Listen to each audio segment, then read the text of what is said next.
အားလုံးပဲမင်္ဂလာပါရှင်အခုကြံကိုလည်းချစ်ပေးကြအောင်နော်ဗီဒီယိုလေးကိုလည်းအသေးလေးနဲ့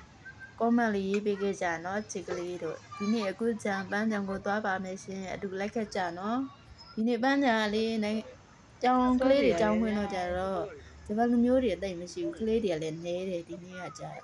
နိုင်ငံသားတွေကြည့်ပဲနိုင်ငံသားတော့အမေရိကန်လာကြ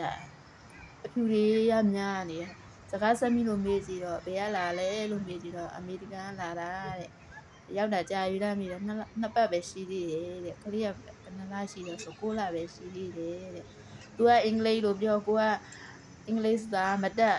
သိမကျွမ်းဂျပန်လိုကသူကမတက်တော့အဲ့မှာအဲ့တိုင်းနေပတ်လို့ကလေးတွေတော့နဲ့မပြန်ဘူးHi ice နိုင်တော့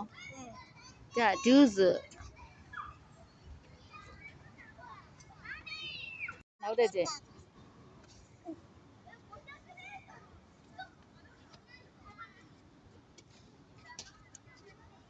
ကျွမ်းသွားတယ်အောင်မြင့်ဖက်နေတဲ့ကစော့မှုအဆင်မပြေရမလားမရလားမသိနဲ့တကိနိုင်တော့ရရနိုင်ရော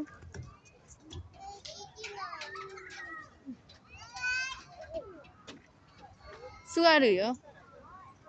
ဆူရရောအာတကိနိုင်ရ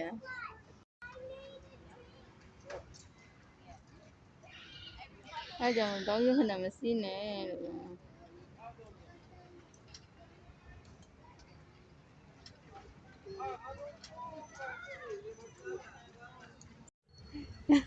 ဒီယိုကိုစောင့်ကြည့်ပေးတဲ့အတွက်ကျေးဇူးအထူးတင်ရှိပါတယ်ရှင်အားလုံးပဲ bye bye